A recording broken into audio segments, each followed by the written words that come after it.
Good evening. It's February 5th. This is the meeting of the Financial Planning Committee. It's 6:30 p.m. This meeting will be held in person at the location provided on this notice.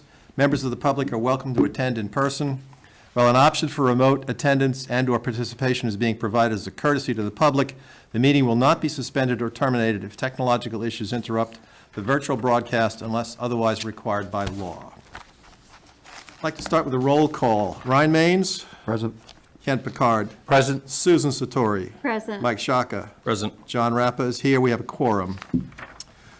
Second item on the agenda tonight is approval of meeting minutes. I don't believe we have any. I apologize, I did not get those out to anybody, so we'll have to pass over that for the next meeting.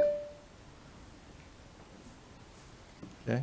Do we need a motion? I don't need a to motion. acknowledge? No. So we'll We don't need a we'll motion pass for over that. that. Just Okay. pass over it. Thank you. Okay, third item on the agenda, additional information from prior presentations. I'd like to talk about the Z project first because Sure. it's the biggest by dollar amount. We received several updates from Keith Lavoie and the school committee recently. I believe you all have them. The current estimate for the project is $5,359,248, and a portion of that is eligible for reimbursement by the MSBA. I believe the school committee was going to apply for that soon, to be eligible for that. There are several documents that outline the design costs, construction costs, contingency, et cetera, including components of the project for accessibility requirements to be ADA compliant, the roof work, solar ready, enhancements, et cetera. And they were gracious to give us breakdowns of most of that. Hopefully you've all had a chance to review those. Do we have any questions about the Z project? Through the chair. Yes, Can I please. just clarify that the total project cost, I think listed in their summary, is $5.6 million. Oh, sorry. And then I take that back. That's okay, because there's a couple contingency amounts that were added to it after the fact. I think you're referencing the subtotal that's subject to MSBA reimbursement. With contingencies, it's $5,683,150.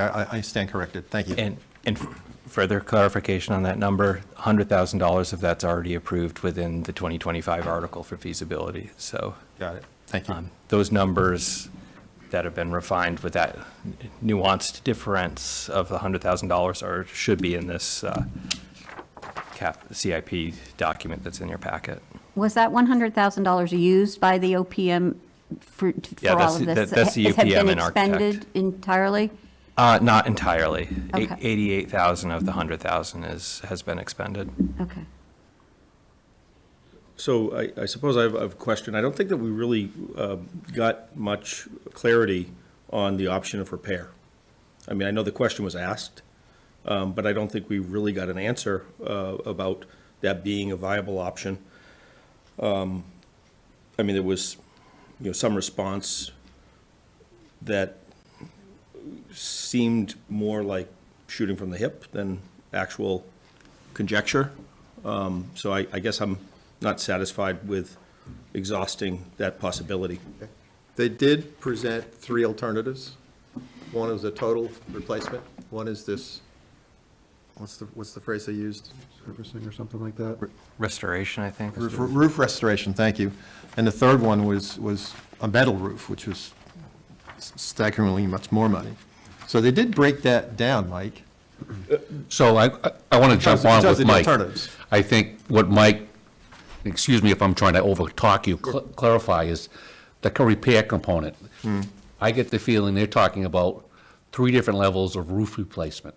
I think Mike's point is the roof in catastrophic failure, and we need to replace the whole roof, or can we get away with patching areas, right? Just not a hole, but patching areas, and will that suffice for covering the roof repair, right? And if you do that, then all these other components that are required may not be necessary, because if your repair is small enough, then you don't have to do the ADA compliance. If your repair is small enough, you may not have to look for reimbursement from the state, so you're not gonna have to do solar ready.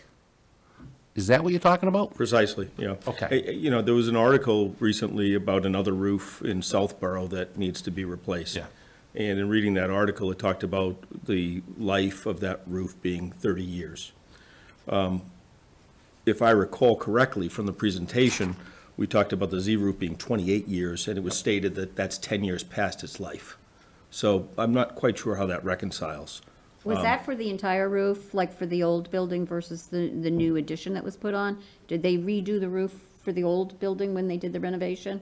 Do you know? What I heard was it was 28 years old. For the I- entire- It's they- circa yeah, 1998 vintage is what they cited, Mike. So, yeah, so, you know, the 30 years goes more in line with what I'm accustomed to hearing with regard to a membrane roof. So I guess I don't have an appreciation for how dire this need is. I know that when the school committee, or rather Greg has, you know, the other administrators have presented needs, you know, they've shown illustrations of, you know, where there's problems. And, I mean, I haven't seen any, you know, significant leaking there. I've heard that there's, you know, 5 identified leaks based on hotspots. I don't have an appreciation for how significant those are. And They it's something did that say could there's be patched. ponding in heavy rain and obviously with snow melting. There's ponding on the roof because it's flat. Yeah. But that's typical on flat roofs. Right. Right, that's a typical. In their last presentation to us, a roof restoration system involves applying a liquid coating over the existing roof. The designers ruled this option out due to the loose stone ballast system and the requirement for mechanical fastening, making restoration infeasible. That is what they have written in their report that they gave at the last meeting. But that still doesn't go back to the Mike's basic question, you know, is it catastrophic failure we're dealing with, which it doesn't sound like. Southborough sounds like it's catastrophic. So I was talking to you guys earlier that in one of my previous roles, we had roof leaks. And, you know, you want to get ahead of the roof leaks so you don't have catastrophic failure. Because once your inside of your building becomes a shower head, now it opens up a plethora of other problems that you got to deal with. So you want to be ahead of it, but understanding is that we got 5 leaks. Can we patch the 5 leaks or patch the 5 areas? You know, get rid of the wet insulation, get rid of that, reseal it, and maybe limp along for another 10 years. And then deal with a total restoration or replacement. I don't believe any of that was discussed No. at the committee by either the design team or the OPM. Well, the questions Mike were asked the asked. question, and we weren't getting a clear. Yeah, the question was raised. Clear. The other curiosity I have is with regard to the assessment. So, again, a little trouble just reconciling with this. So we have a building that the assessed value of the structure is about $8.5 million, somewhere around there. Correct. I think it was 8.9 million. Yeah, so the trigger was 30%. So, you know, if we go by the numbers that have been proposed, we're easily going to hit that trigger. What really, I guess, piques my curiosity is, you know, we're contemplating building another elementary school with a price tag of $120 million. How is it that the assessed value is, you know, $8-9 million for the structure? I mean, has this been, you know, depreciated to the point that we only have, you know, two years left, so we better prepare to be building a new Z school? I mean, The older part of the school is 60s vintage. The newer part of the school is mid to late 90s vintage. It's 60,000 square feet. And as a comparison, I believe Peasley's 50,000. okay, Yeah, but so- still, Your point is more that how does it hit the trigger? Because if the other school's 120 million, how is this one 8 and then? I don't So know. I can't answer what's the that. depreciation schedule? To be that honest we're with you, using? And- You're asking something Yeah. beyond my knowledge of, Yeah. in terms of the methods for assessing a public school building. I'm not really sure. I mean, it has a critical element. I mean, if the assessed value is X and the trigger is Y, Yeah. they're intrinsically tied to each other, and it just, the math doesn't make sense. Right. So, what do you propose? Well, I'm just, it's just something that's, I guess, a question of curiosity, and I guess curious to the point of, is the assessed value accurate? Because if it's not, and the actual valuation of it is, 20 million, well, then that significantly changes that trigger. But the trigger will change what? It depends on, it's 30% of whatever that valuation is. But the 30% triggers the need to do the roof. To do the ADA. No, the ADA is, I thought was over the trigger with the 500,000, no? 30%, there was a couple different triggers. There was one trigger that was a certain dollar amount, I think it was the That half 500,000, that was for certain things that we're already providing, like the entrance. There was one thing that wasn't included in that from what I gained from that presentation, Okay. which was, I think, one girl's bathroom. They said the entrance was fine, they said the boys' bathroom was fine, they said the water fountain was fine. It was one girl's bathroom, which, again, I mean, I think a go-around for that could be, is if the boys' bathroom is suitable, then you suddenly make that a non-gender bathroom. And now you put the check in the box for both. I mean, I don't know if we've got our creative thinking hats on here for this project. I think they got intrigued by the fact that they could start with solar by getting reimbursement from the state. That was the carrot that led them down that path, I think, would be my guess, without realizing how expensive this was getting. Well, It's a big ticket item. yeah. And it's amazing that it came in at, what was it, 8 million to begin with in our plan?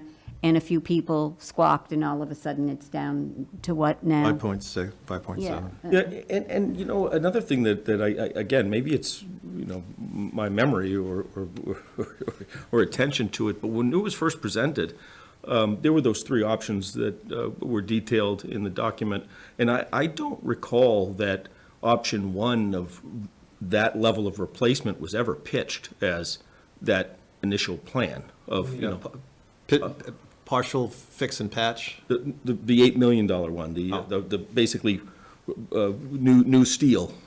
Yeah, no. That was not presented, so again, it didn't sit right with me that the rationale from going from 8 million to 5.6 was because instead of doing option A, we're doing option B.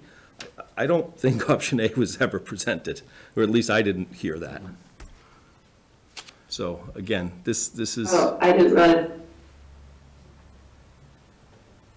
What was that? Oh, no?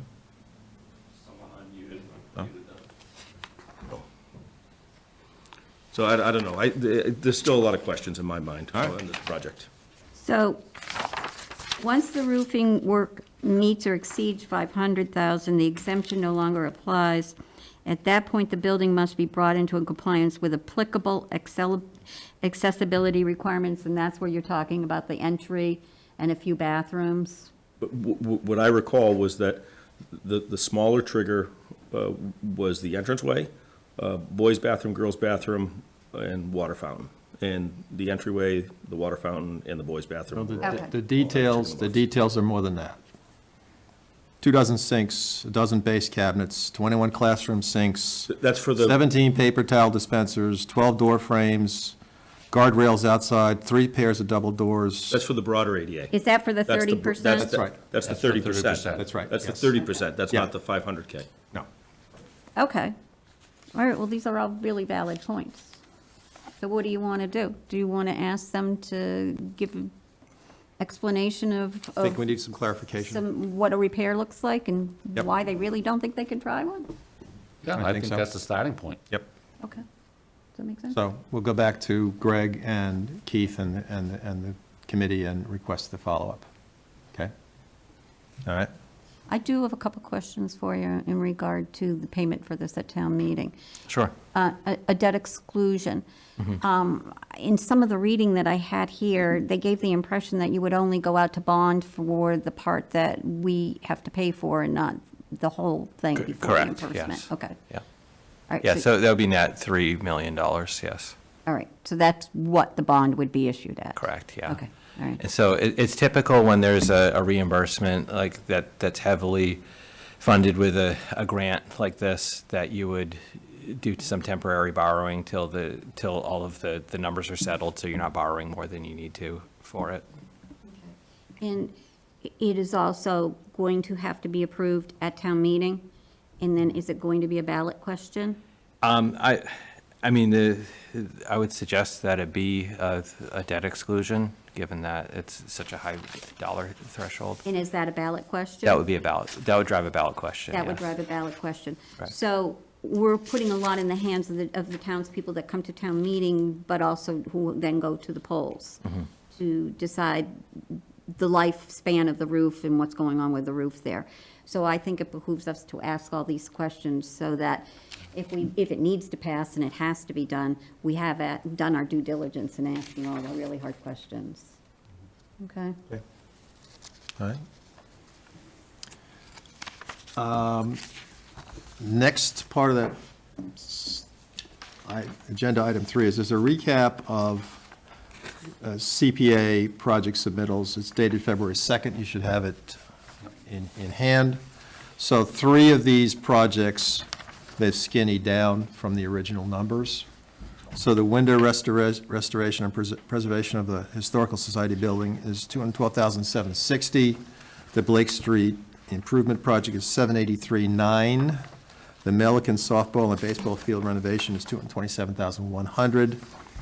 And the other 3 projects are the same amounts. That is the Affordable Housing Reserve Fund, the White Cliffs bond payment, and the CPA administrative expense account.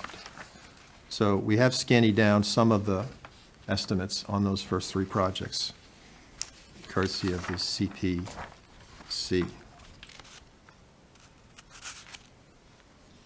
In listening to the presentations, I do want to state publicly that they reiterated in regard to the softball needs, that it's a dangerous situation, it's very gravelly, it's not safe for kids playing on and everything, so it's not really a usable field any longer, and that's why they're putting this forward and would like to see it done. I myself think it's really kind of critical in today's world where most kids are in daycare, both parents work, and you need extracurricular activities after school that keep them busy and safe, so. I think it's Also- great if we can do things to enhance our school buildings and maybe have more offerings after school for kids. And it sounds like the softball field gets a lot of play. It does, but it seems like they haven't really been utilizing it the same way. They do have an intramural program after school, and other towns come in and stuff, and it's been deemed not to be safe on certain days and things. So I think it's a really worthwhile thing for our community and our families that have got 2 jobs going in a household. Okay.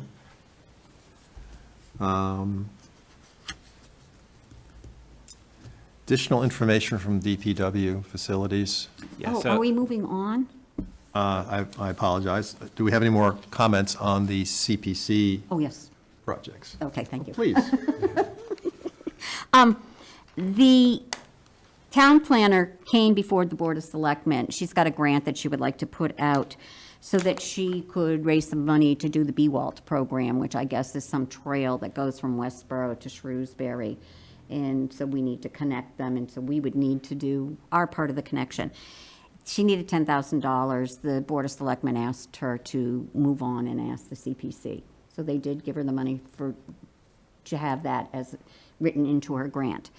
The thing that concerns me about all of this is that I don't care about the project, I care about the fact that she said it would cost $2 million, and it's not in our capital improvement plan. Yes.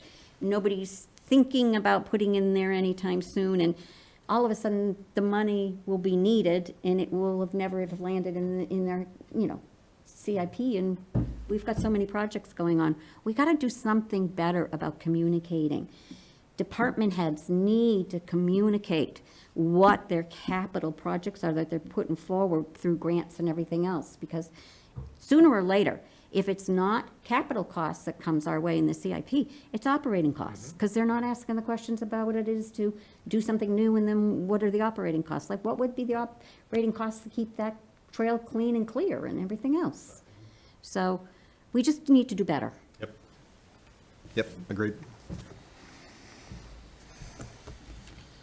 Yeah, on that topic, dovetailing with that, we did have a new project that got dropped in this year. And again, in terms of doing better, we generally, I mean, the purpose of this is to have a multi-year capital plan where things advance through it. And we typically annually have new projects that drop into the current year, you know, that beyond advancing, it's brand new for FY '27. And, I mean, again, that doesn't mean that they don't have merit. And I think there's a couple big ones that are on their way, and I know there's going to be people in the waiting room. On your desk is a printout of a number of commentary about the Assabet Hill project with DPW, since we're starting to talk about DPW's updates now. That was proposed as a $1.8 million project, but that's going to be multiple phases that would be encompassed within that. And Stephanie and I met with Scott, and because of the multiple phases, we said a lot of these projects are conceived of as being multiple phases in the capital plan. So we wouldn't go out and borrow for that immediately, since we're on such a limit with Proposition 2.5. Would it make sense to break this into phases and tackle the first phase in FY '27?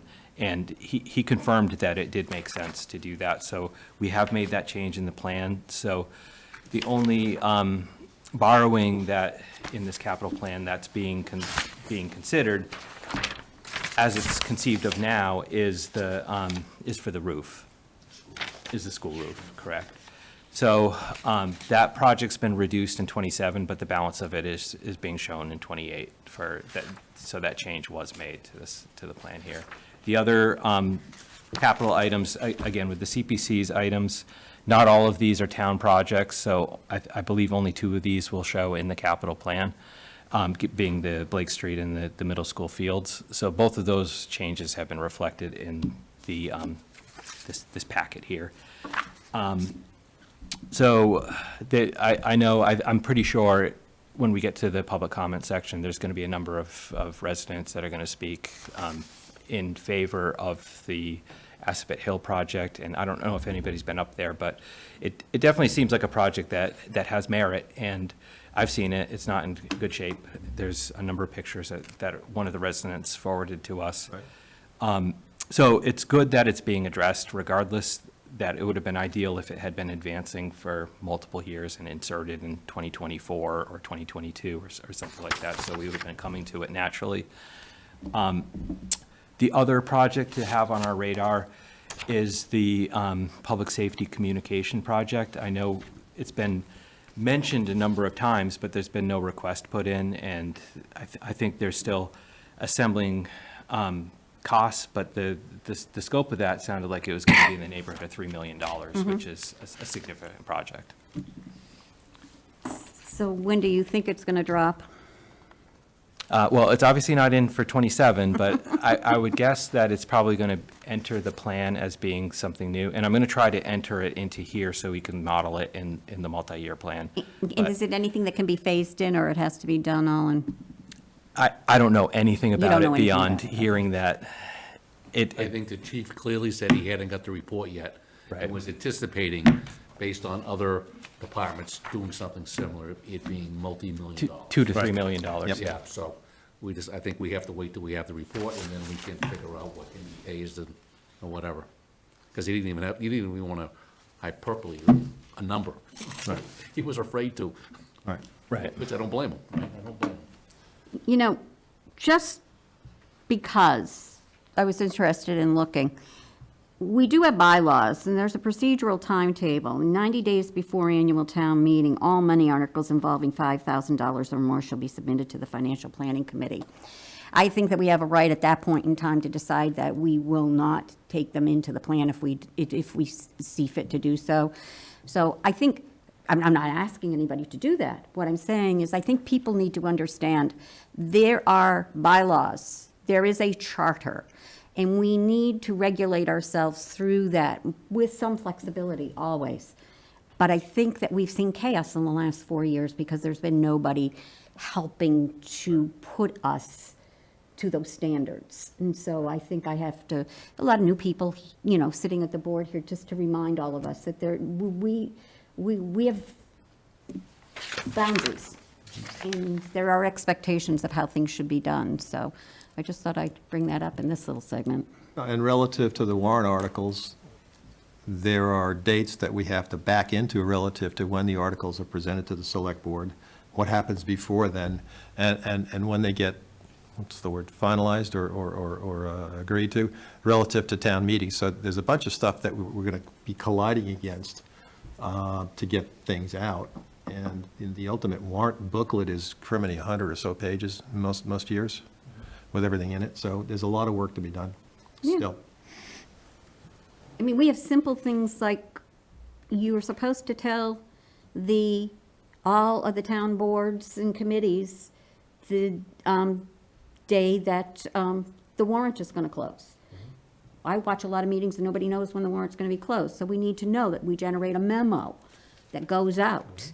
The Board of Selectmen should be generating a memo that goes out and says. To be fair, that's in our budget instructions that got sent out in November. Right, but it's good to remind people. I would have to refer to it regularly, but it's on our website, but it's inaccessible. But to your point, then, yeah, it probably should be communicated and people reminded of that timeline more Yeah. frequently.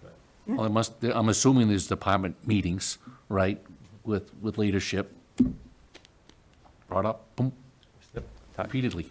Talked about today, actually. Yeah, okay, good. We're moving to DPW on the street. Other DPW updates. Scott Charpentier provided us with a number of backup documents on the articles, on the request he was proposing relative to vehicles, relative to street improvements, water and sewer improvements, et cetera. You should have all that information. Scott had sent that out last month. When we get into the actual committee report, we'll get into the specifics of those. A couple of them have been tweaked in terms of the dollar amount that was being requested. They were fine-tuned. You should have that in your packets. I know I have it here. Excuse me. So before we go too far beyond it, with regard to Assabet Hill and breaking that down, I see that it's now adjusted to 500,000 from the 1.8. Can you provide a little bit more color to what that plan is, the revised plan? Was it discussed to do it over a 3-year phase? Well, I think it was being proposed to be done over a 2-year phase. Over two, so. 2-year, So yeah. we could expect somewhere in the ballpark of 1.3 for the second year? Right. Okay, and based on the way that it's going to be executed, does it create any redundancy of work, or is there any, is it still? No, just it sounded like the timeline would flow properly when we discussed it with the Public Works Director. Yeah, that there wouldn't be a delay or any phase of it would be delayed. I'm just more concerned with, like, efficiencies of, building a temporary bridge to build a permanent bridge type thing. Yeah, I don't think there's anything like that. I Are think. there any added expenses that would come as a result of doing it in a phased approach? No, I mean, I think it would have been a phased approach either way, whether it would be one authorization or multiple. Well, now that we're going into more detail, how are you expecting or thinking to finance it? Well, Free the cash. good news about this capital plan, the way that it's been put together, is that if all of the requests in the articles that are being conceived of fit within the resources available, with the exception of the roof, that we would propose as a debt exclusion. Okay. And that's what how the alignment of the articles Okay. in the table that follows the table that drives the pie chart. In the handout that Jason gave us, with this pie chart in the front, again, aside from the CPC numbers and this ASAPIT phasing in, I think all the other numbers are what was previously discussed. And when we get into the report, we'll just corroborate that again ultimately.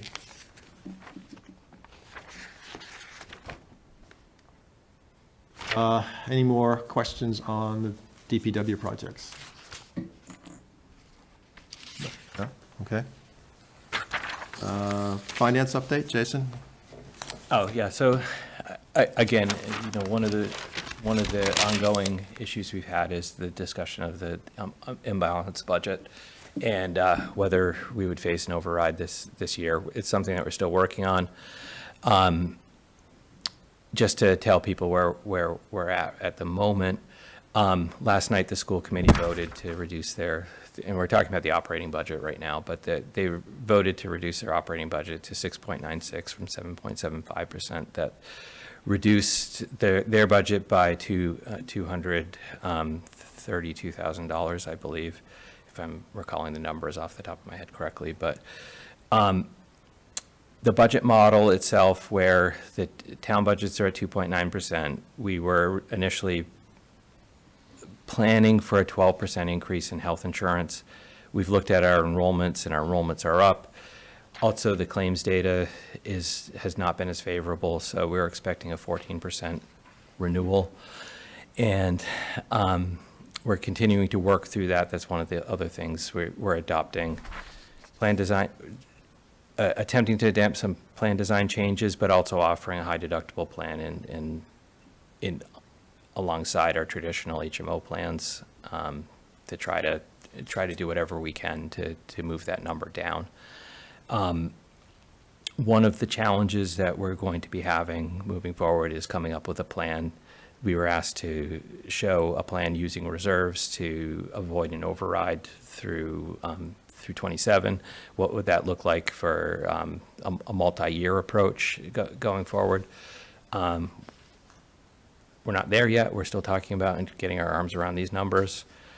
So some of the rapid changes, I think the last time we met, we talked about the budget gap being somewhere around 1.5 million, somewhere between 1.5. It was closer to 2. Now it's moving back down to 1.5 again.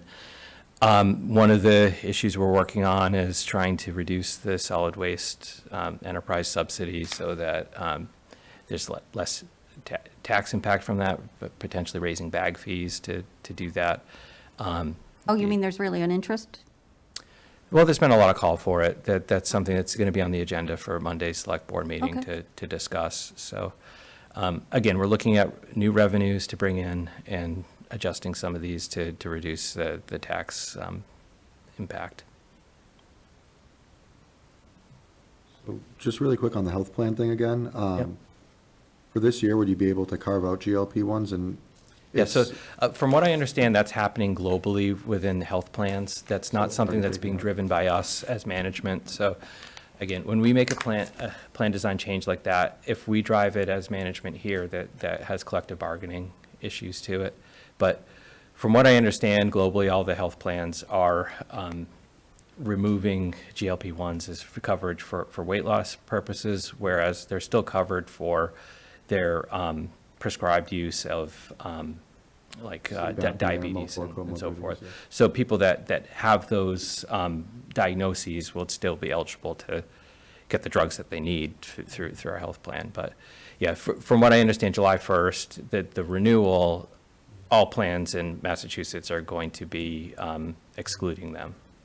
Yep. And there's actually an option to have a rider to cover them, but that would be not feasible, Okay. the cost. Yeah, I just wanted to make sure that was taken out because I know that's driving a pretty significant increase in a lot of health plans.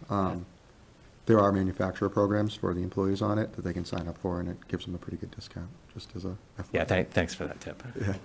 I think we'll be working through some of those things, but again, it's an important thing to note is that those are globally happening in a lot of the health plans outside of us. So that's a decision that Harvard Pilgrim's making in our renewal.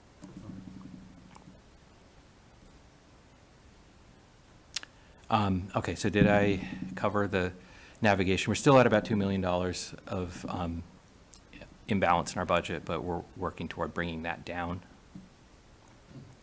And again, the implication to the capital plan, for this body here and what we'll have in the future is we've made an assumption basically in our projections into the future is that we'll have $2 million of free cash. If we end up doing things like pushing our local receipts budget and so forth, and we have less surplus that closes out at the end of the year, generally, we don't have a crazy amount. It's an amount that we balance the budget with, the third largest source of the budget is local receipts, after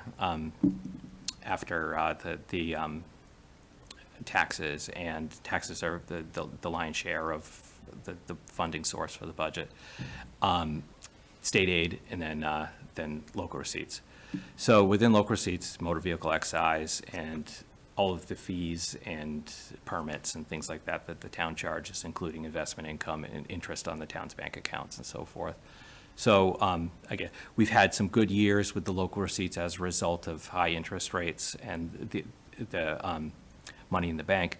Short-term basis, we're getting good investment returns because of the bonded money that we have that's currently going out the door for the fire station project and so forth. So we've had some positive results, probably will continue to have some positive results as we go forward, but those are elastic.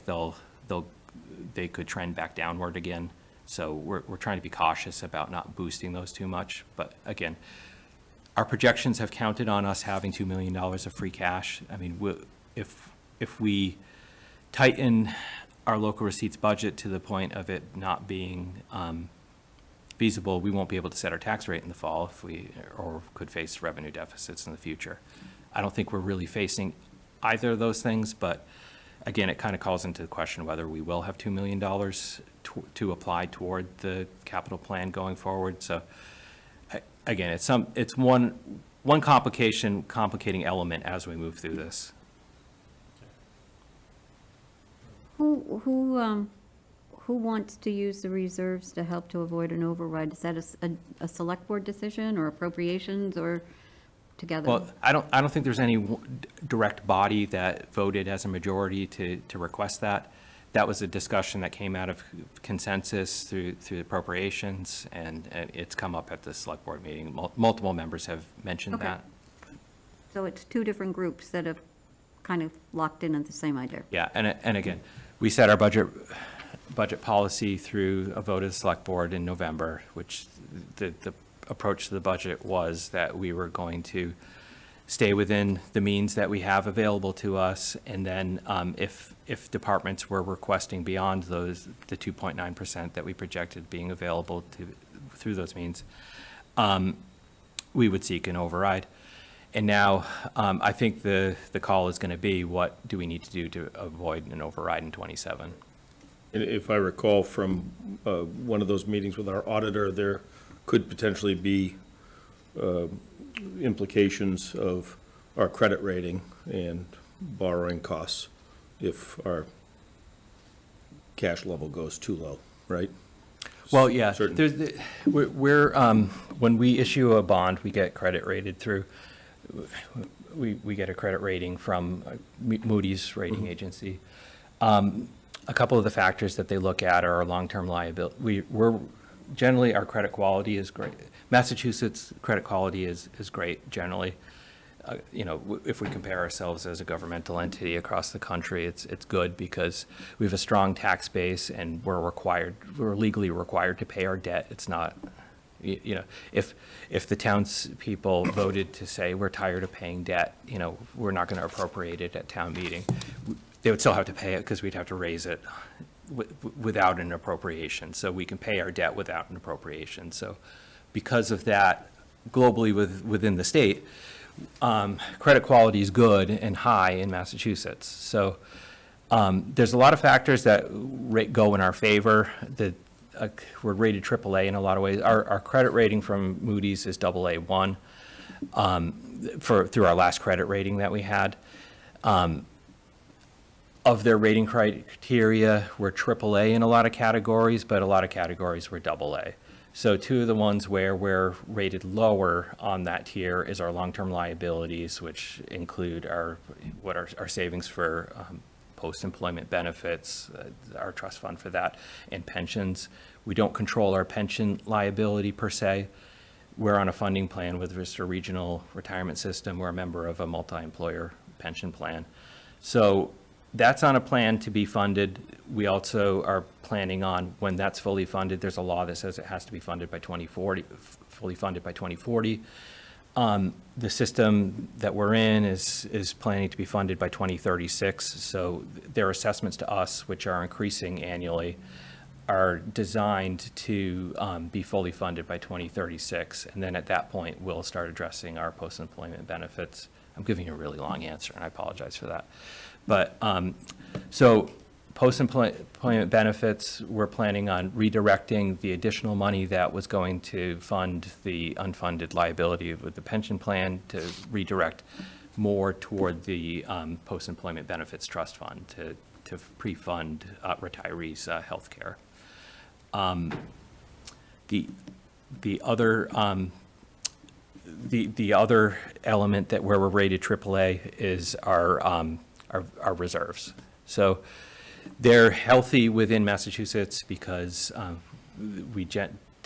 towns in Massachusetts relative to the rest of the country don't necessarily carry the level of reserves that other places do because there's more independence and we have more oversight here. We have a fund balance ratio relative, which includes our stabilization fund and they look at it differently than our financial policies call out reserves, because we target reserves being our free cash that's left over plus stabilization. Those are our reserves through our financial policies. So those two things, we look at those relative to our budget, and our policies are maintained 5 to 10%. So typically, when we know our free cash number, we develop a free cash plan afterwards, and then we look at what that draws our reserves down to. Annually, we've consistently done the same approach year after year.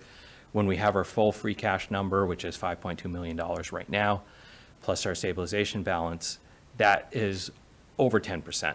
So we're endeavoring to have 5 to 10% in reserves. So this free cash plan brings it down by a certain amount, and then at the end of that ratio is 8%. So the way Moody's and credit rating agencies look at that, they look at it differently. They look at it versus revenues and your available fund balance from your financial statements. And so we're at 18%. They would look at us being at 25% to be rated AAA. That would be approximately having $7 million more in reserves or something. So drawing down the $1 million from reserves wouldn't put us at any point It's teetering not immediately the risky. 5%? Yeah, it's not immediately risky, but we wouldn't immediately face a credit rating downgrade, but if we did it multiple years, it could be problematic. Sorry, I gave a really too long tangential answer. No, that's fine. What I wanted to know was the concern of hitting the next mark where we lose the AA1. Yeah, it's more of a, Because then there's a cost implication for all of our borrowing. Yep. right. Are you seeing the increase this year really from those sped costs, and that's what the reserves is going to be going to cover? So it's really a one-time hit, and it's not really a structural deficit that we're creating by using the reserves? Is that what's going to happen? Yeah, well, Is that what you're trying to do? we're trying to prepare a plan that shows that. Okay, all right. Can you, just so that people understand, if we had to go out for an override, how are you guys looking at that override? Is that an override for the overall town government? Or is it from the municipal side? Is it from the schools? What are we looking at if we have to do an override? Well, like I said, the policy that we started with in November was that anybody coming in beyond the budget target of 2.91% would be seeking override if they were requesting an increase beyond that. We could change our policy, but that was the approach at first. So I would envision it being that budget, the school budget And to, that's clearly defined so that the school department understands that and the school committee understands that. I believe so. Okay, didn't sound like it last night when I watched their meeting on Wednesday evening, but that's okay. They might just not be predisposed to understand it, and you may have sent the documentation.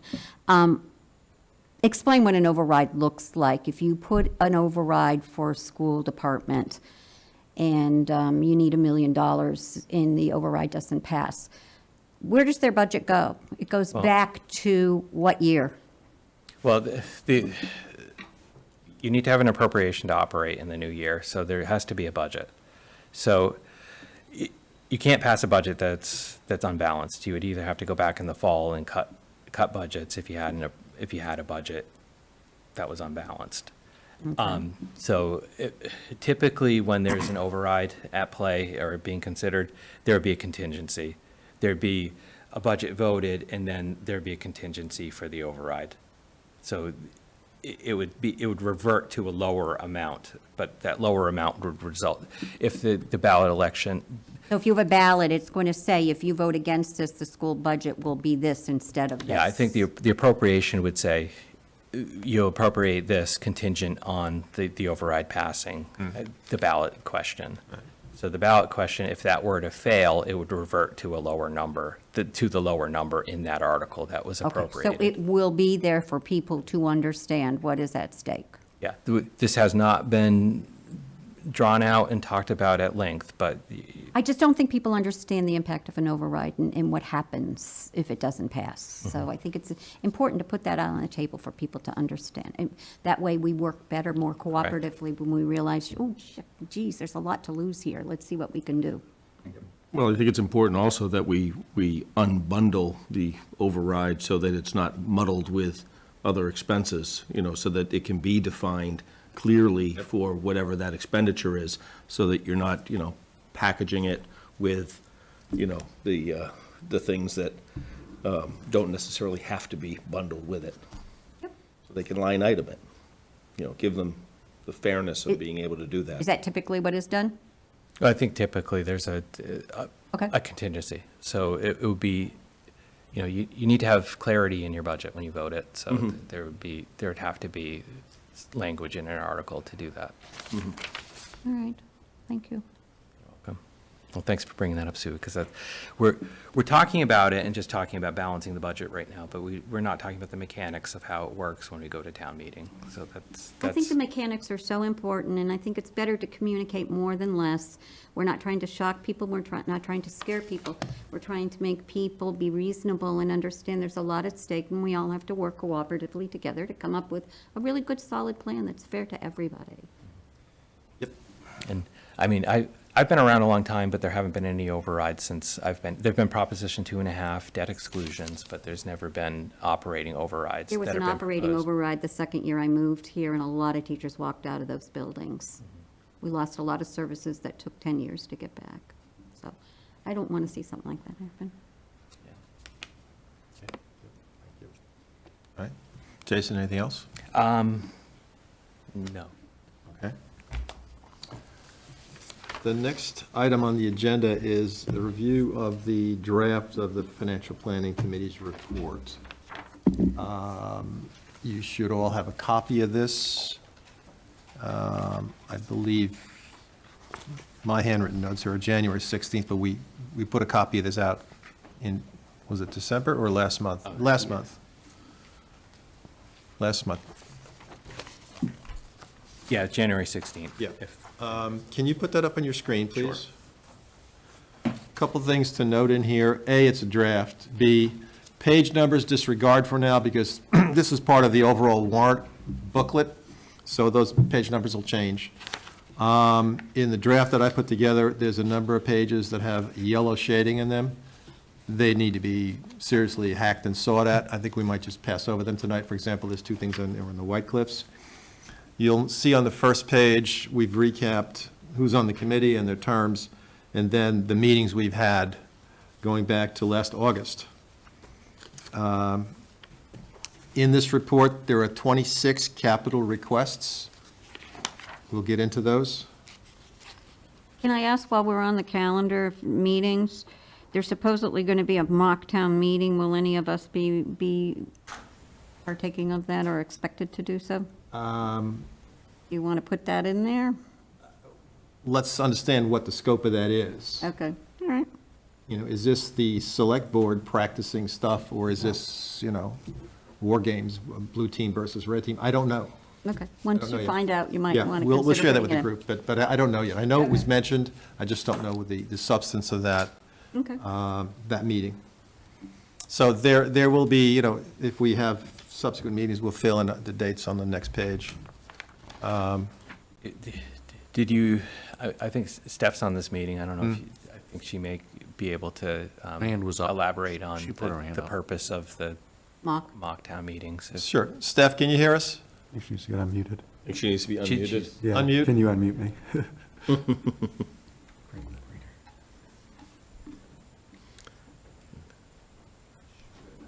Should be good? Stand by. Still unmute, it looks like. Okay, Oh, good. there we Hi. go. Yeah, so the mock town meeting, I believe it's going to be held at the Senior Center, 6 PM, April 13th. The reason why we're having this is to introduce the warrant articles that night, and if anyone has questions on them, we can, of course, take all of the questions. And another element is to introduce the process of town meeting. I'm going to have town council there. I will have the moderator there. Everybody's invited. So yes, that more the merrier. But it's not an expectation. It's not an expectation unless, I think it would be good if at least one person from each committee could attend, just so, you know, they could bring the feedback back to their committee. If there was, you know, a lot of questions for a couple of articles, just so we could prepare better for the night of town meeting. Well, thanks for doing this. Thank you. You're welcome. Okay. So we'll note the date, Okay. obviously. Good, thank you.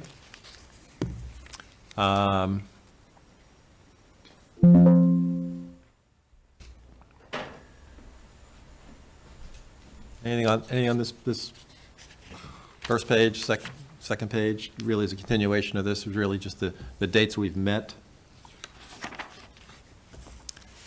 The report starts with, you know, general comments, what the committee's role is, guidelines we use to develop how much that can be safely incurred, et cetera. So some of this is boilerplate.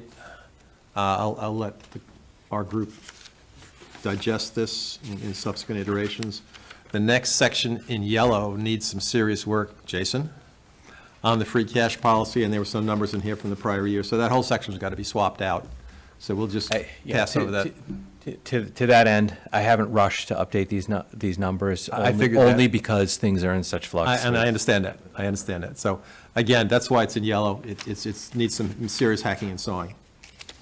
The next major part of the report, which begins 2 pages subsequent, there's narratives on each of the Capital and Community Preservation Act projects. And again, there's 26 requests in there. And I just realized this morning in the narrative, Blake Street's not mentioned in there. It is in the subsequent sections, so we'll add that. And the question for the committee is, in the structure of the report, we have these narratives, it's a couple of sentences, and then there's the specific articles, who the sponsor is, what the cost is, the priority, et cetera. And then the last section is a recap. Think of it as a scorecard. The question for the committee is the narrative section needed, or is it redundant? something for you guys to I bring think it's back. redundant. That's I my- like the very end, Yeah. but use it as an executive summary and put it in the front, because I think people have a tendency to see that before they'll see everything else. You know, I think the narrative is kind of, is important for somebody who wants to go into detail with it, but most people, when they pick up the package at the town meeting, they're only looking, did the committee approve it, and how much is it, how much the money I is? think some of the narrative that's there in the beginning make excellent memos for Board of Selectmen and appropriations when we send our report. Like, because it's, Well, some of this it- is the report that we I will be know, but sending, just yeah. the cover letter is what I'm saying. Okay, You know, yeah. some of the numbers that are called out more in the beginning, that's what they're interested in. The town's people aren't going to be looking at all those numbers the same way as they will your table here, where it's just really clear. Right. What we've looked at, the reasons we've taken a vote the way we have, Yep. and it's all right there. Yeah, and again, some of the text in this narrative is embedded in the specific line item of the articles, so it's redundant. But we'll carve that out for a select board, like a separate cover letter. The last section we'll talk about, it's a couple of pages, which is really the recap of each of the projects, the amounts, the funding source, priorities, votes, et cetera. We'll move that up front as an executive summary. That's 2 pages, that's easy enough. Are you guys okay with that? Moving the that. Everything I get at work has an executive summary. I won't even look at it if it doesn't, so. So you like that? There you go. Yeah. The one thing I do want to say is you're saying cover letters to the Board of Selectmen appropriations.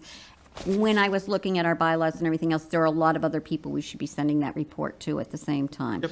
We're supposed to send one to the planning board, we're supposed to send one to the school committee, but I'll send All you the a list of departments. all the That's people. fine, sure. Yep. All right? Easy It's enough. specified in the charter, the particular groups to send it to.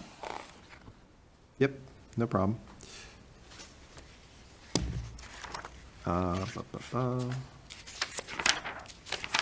So there is a page, John, what page are you on? it's numerated as 55. Oh, okay. Capital projects for fiscal '27. There's a table in there on the priorities, Jason? Yeah, I scrolled past it too quickly. Yeah.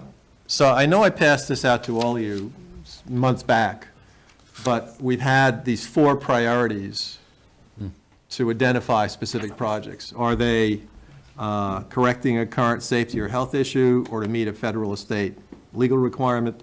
Are they necessary to maintain the town's current buildings, equipment, and infrastructure? Are they required to increase the capacity of existing facilities? Are they designed to modernize and upgrade existing town facilities? So it's, 1, 2, 3, 4. So certain of these requests will be a single priority or multiple priorities, and a few of them are NA. So as we get into, so the White Cliffs debt is an NA, for example, and a few things like that. So these priority topics filter into the subsequent parts of the report in terms of structure. So Jason, the next pages after this, I think they're in yellow. We got these place cards for White Cliffs, and this is morphed a bit. It started as the lease, and this reflects the purchase, and so this needs major work. And there are ongoing costs in here, and a pro forma. Again, this needs a major gutting job, so we'll just skip over that for now. We're not actually gonna have anything about the vote for the overlay or any of that. Didn't I see that in here? I'm sorry, overlay? Yeah, for the White Cliffs. Zoning overlay? Yeah.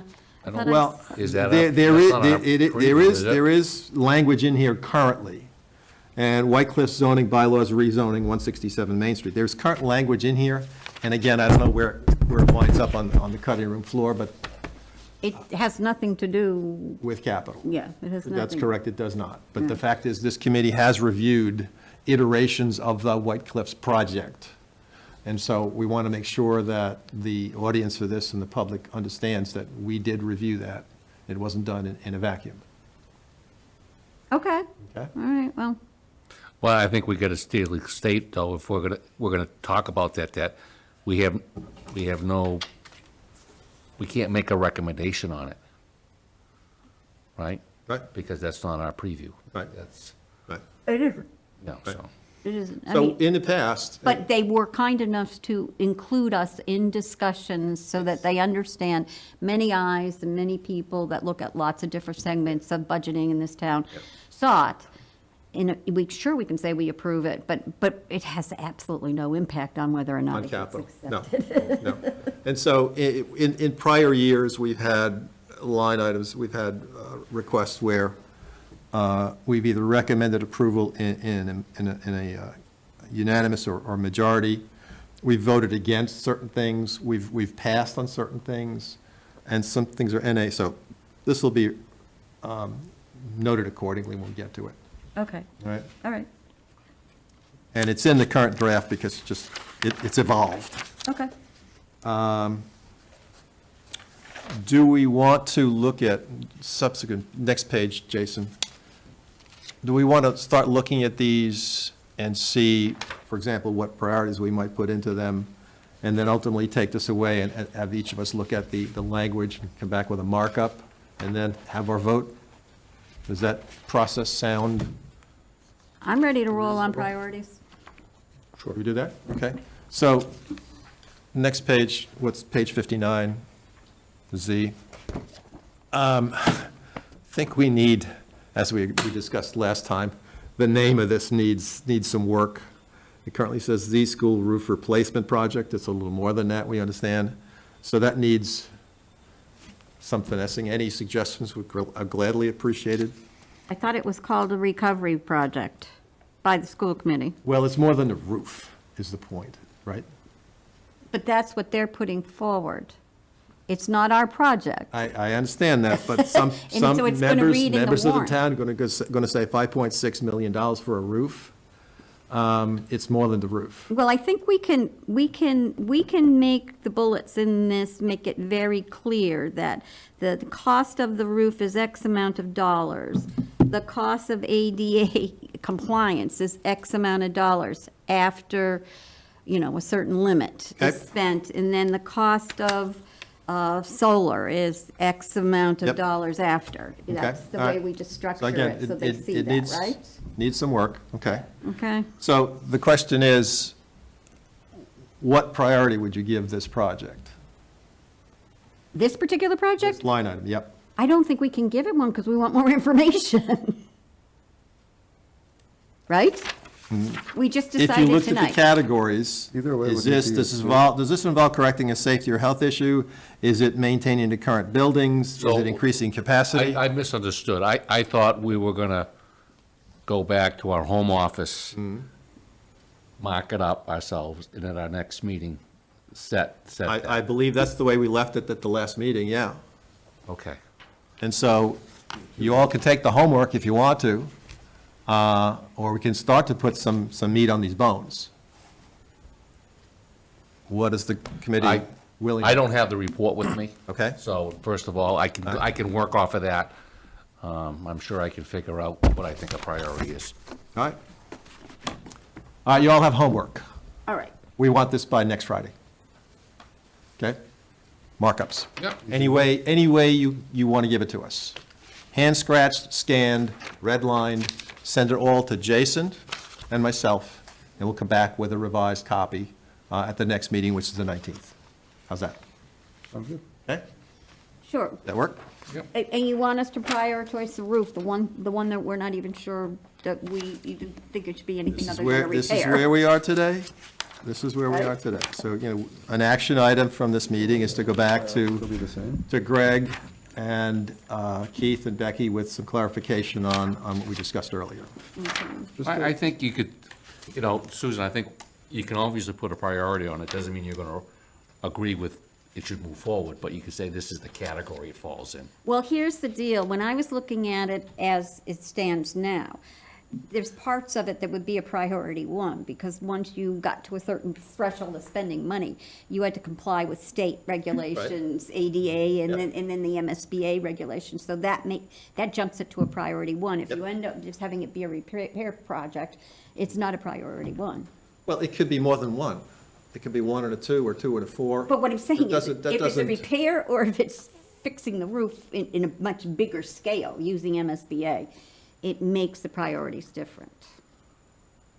Okay, Because priority 1 is projects that correct a current safety, health issue, or meet federal, state legal requirements. We're not saying there's a health or safety issue there at this point in not time. yet, For, not yet. for I see your a point, repair. because if we do the big project, it trips it to a state, yeah. Do you get what I'm saying? It's Yeah. not a priority Yeah, 1, but it is, If we can just patch the 5 holes, that if dodges 1, it's just a 2, but if we do the So full thing, then at it's the a 1 next and a meeting, we 2. can go into detail. Yes. But if we can get the majority of them Yes. categorized. Yes. But that's just why I'm saying, I don't think we can categorize this particular one because we haven't decided, we haven't Yeah, we to don't a know. place where we feel comfortable about what it is. Well, make it an NA until such time as we I prioritize mean, it. and it doesn't matter what we say. We could say, we think you should repair this. Right. They could still come forward with this. Yes.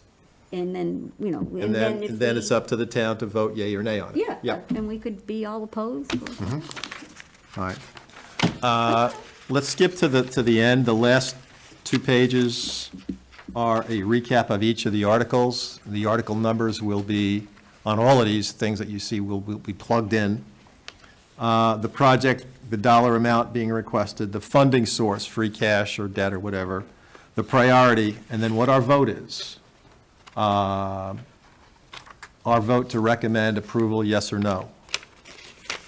And so the vote count might be 6 and 0, 5 and 1, 0 and 6, whatever. We'll reflect the vote count in this table at the end, which we'll move up to the front as an executive summary. So this score sheet, so to speak, the town can look at this at the meeting to say, okay, where are we with Article 12 or 15 or whatever? You can see all this, and then the detail is behind it, embedded in the report.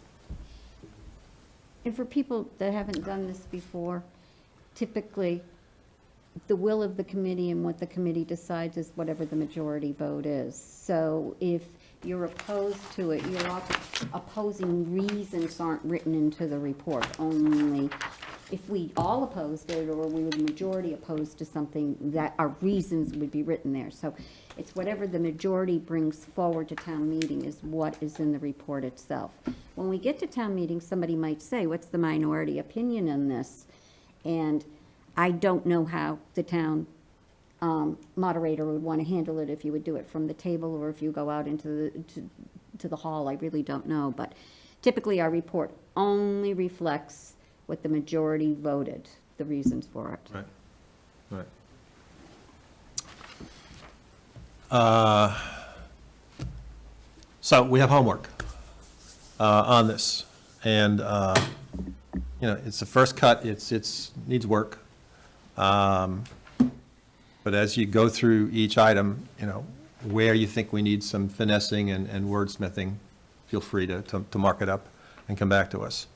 Our next meeting here is the 19th, so if we get your feedback by next Friday, which is the 12th, that gives us a few days to amalgamate all of the markups into a new version and have them for review at the 19th meeting, which we'll have to post by the 17th, right, Jason? Yeah, it's 48 hours, so Yeah, so, whatever that is on the calendar, yeah. Going to be a quick turnaround, actually. Let's make it Thursday, the 12th. Give us an extra day. Can you give us your markup by Thursday, the 12th? All right? Does that work, folks? Mm-hmm. All right? Okay, so you're hoping, just to summarize, you're hoping to have markups and also what we deem as the category sent to both yourself and Jason. Yeah, and on- Jason on or Jason before will the 12th. amalgamate all of this. Okay. Yeah. And then when we get to it, if you want a debate of the priorities, then we'll finesse it from there. Sure. And then hopefully we get all that done, then we'll vote, we'll be good to vote. Mm-hmm. All right? And these, just for my own clarification, it has to be a singular category. They can't, No, it can be multiple so categories. they can bridge multiple categories. You mean the Okay. priorities? The 1 through 4. Yeah. Yeah, I mean, Yeah. if you see what we have here, Yes is yes. Mine are Okay, handwritten for okay, now. Okay. Mine are I got a little handwritten bit for confused now. because it sounded like there was a debate, like, oh, is it this So or that? the fire department car 2 replacement, I marked it as a 2 and a 4. Okay, all right, and that makes sense. Yeah. Okay. So you'll see that, and, based on the priorities, fill it in. What do you think? It's this, or this? Yeah. Right? Yep. Easy peasy. All right. Anything else on the report?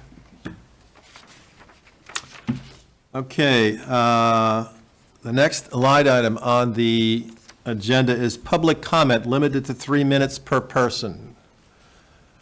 Do you want to turn your screen off, Jason? Oh, sure. In case some people yeah. chime in?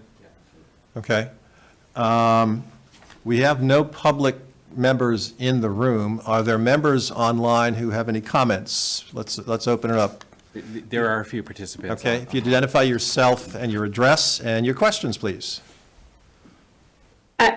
This is Danielle Williams. Can you hear me? Yes, hi, good evening. Hi, good evening. First, I just wanted to say thank you for the time tonight for public comment.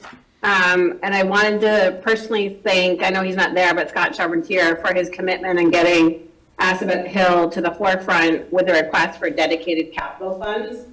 It's certainly taken a long time to get to this point. I know, Jason, I sent you an email. I'm not sure if everybody in the room here received that information, but there's documentations in that email and my concerns about Assabet Hills, the roads, the sidewalks, and the drainage infrastructure. And there's really no question about how poor these conditions are. If you're not clear, I'd highly recommend you coming up and actually visiting it. I hope there's no question whether or not for you guys when you're going through this process, whether or not it should be funded, but more of a question for the town as to how you're going to fund that. Right. And I'm asking this committee and others to get creative as to how that can actually be done. I personally spent 11 years in corporate finance, and I understand it's not an easy task.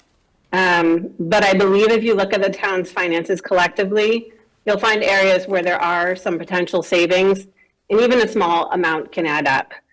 I've personally seen this myself across the town, and I'm not on any boards or committees. There are just so many factors that play into a cost, whether it's the time, the scope, the materials, processes, et cetera, and I'm certain all of you are very familiar with that.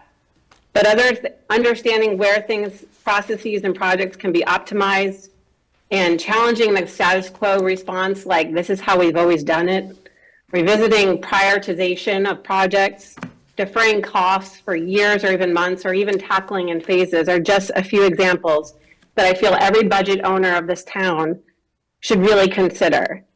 I hope the town's leaders will listen to this and really challenge budget owners to work collectively across the board to find these critical savings. And lastly, I just want to reiterate what we already know, but I feel it's really important for everybody and a reminder for everybody, which is if we don't tackle this now, the costs will continue to rise and the conditions will continue to get worse. Personally, I fear what worse looks like. And I hope we don't ever find ourselves in an emergency situation. You can hear my voice, it's really personal. So please, when you're going through your list of projects, please put yourself in a situation like you live in this area. Thank you for your time. Thank you, Danielle, appreciate that. By the way, I have driven through your neighborhood back in the fall with a specific pair of eyes looking at it again, and yes, it is in significant disrepair. I too have gone through your neighborhood, and I would agree wholeheartedly with John, and you guys have been very patient. And yes, we have to take care of our neighbors. And as her radar for a number of years, and she did a really nice job making all of us in the neighborhood aware of the project and the barriers over the years that have prevented the roads being fixed. I've been a resident of Northborough since 2017. I used to live down in the Northgate area, a neighborhood that I really, really loved. We moved up to Espit Hill a couple of years ago to have a bigger house for our growing family. And the roads are awful. Like, they really, really are. I mean, I'm just waiting for the day that multiple tires are going to pop driving up both hills to get to the top of Assabet Hill and get to my street, get to my home. My wife, has a really hard time when we have wintry conditions like we're having right now, getting up and down the hill. Part of that is the car that she bought, but part of it is that the roads are really, really bad. And I have a 10-year-old kid. We have a really awesome neighborhood community. Lots of kids going out in those streets playing. And, I worry about, when, the spring, the summer hits, they're bike riding, they're skateboarding, they're doing things that kids should be able to do on streets and roads that should be smooth and safe for them, including the sidewalks that they utilize to get from one friend's house to another friend's house. And I just want to reiterate, my concern as a resident of this neighborhood, a new resident, albeit, but a resident nonetheless. I just want to reiterate all the things that Danielle said. It is really, really important that we get our roads fixed up here. And being on top of the hill and, some of the drainage issues that Danielle made me aware of, with the collective action she did for the neighborhood residents. I would be really concerned as well, seeing, the types of storms we got recently, any other non-winter storms that could hit our neighborhood or our town or our state. And, if things aren't fixed underneath where we're living, things could be catastrophic in a couple of years. So, I just reiterate everything Daniel said. I think she made a really nice point, and that's what I have to say. Thank you. Cormac, thank you very much. Appreciate your feedback. Any other public comment?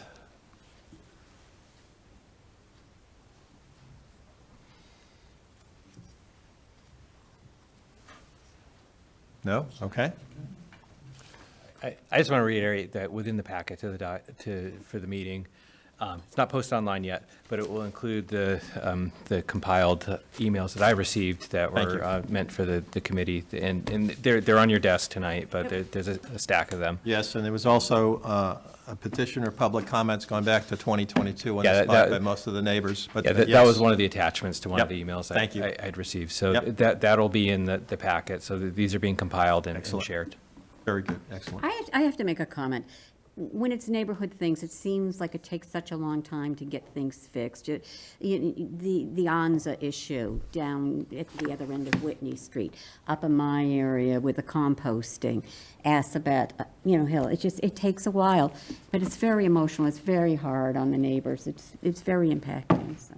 I'm glad we're getting to a place where it looks like something can get started. Good. Good.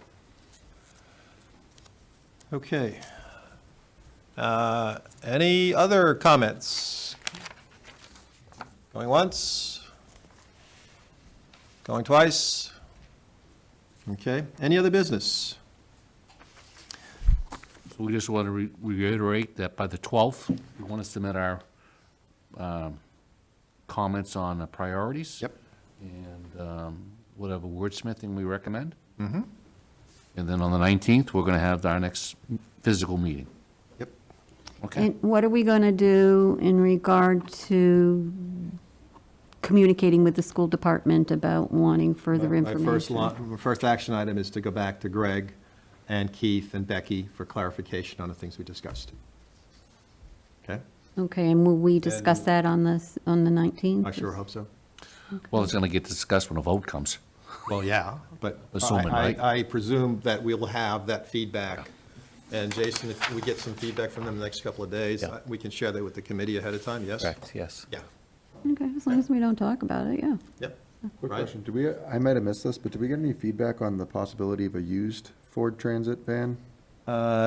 Jason, you had some back and forth with Scott on that, Scott Charpentier? Well, yeah, I mean, it didn't seem all that practical because the used one that, I know one was sent around as an example, but that was a substantially smaller version of the one that he was requesting. So let's be clear, I'm the one who sent that out. Okay. It was a first round with CarMax. Okay. You can go on their website, dictate what you want, and it can come up. Just as an example, it took 5 minutes.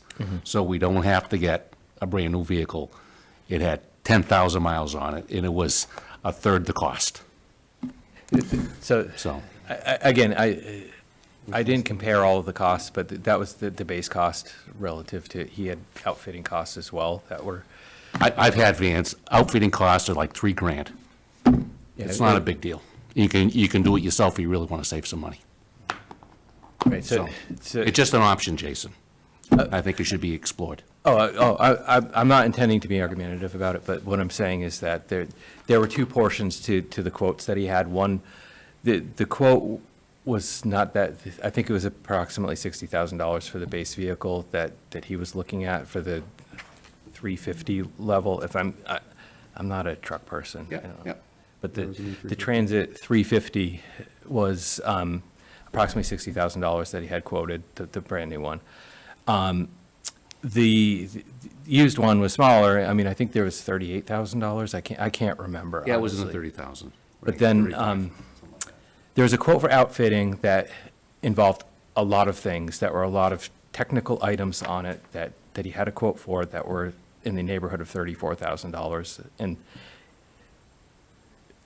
it was more than $2,000 of shelves that were on it. So again, I'm not arguing with I'm you, not and I didn't being- talk to Scott about it, but I think it needs to be looked at.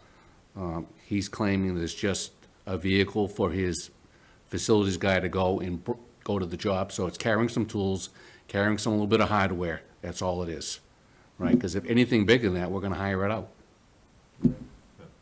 I mean, we're better off getting a pack out from Milwaukee and just leaving it in the back of a pickup truck if we're gonna be spending $34,000 outfitting a van. You know what I have a really hard time with, and it's not anything that these guys are talking about, when anybody tells me other towns have it, so we ought to have it, it's kind of like, when my kids came home and said they needed something just because the neighbors have it, that made me more stubborn about getting it for them.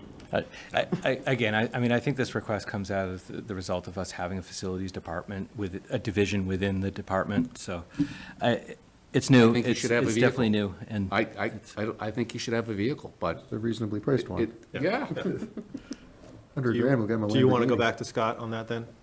Can you? yeah, I mean, there's quotes. I mean, if you'd like to have him back, I can ask him if he'd be willing to. Some feedback on that, yeah. Okay, all right. Anything else? Do I hear a motion to adjourn? Just a minute, Mr. Chair. At 7:51, I make a motion to adjourn the meeting. Those in Second. favor? Aye. Aye. Is it okay if we say Motion aye, carries. Susan? Is it okay if we all say aye? I is right. Meeting's adjourned, thank you all. When I didn't come to the last meeting, I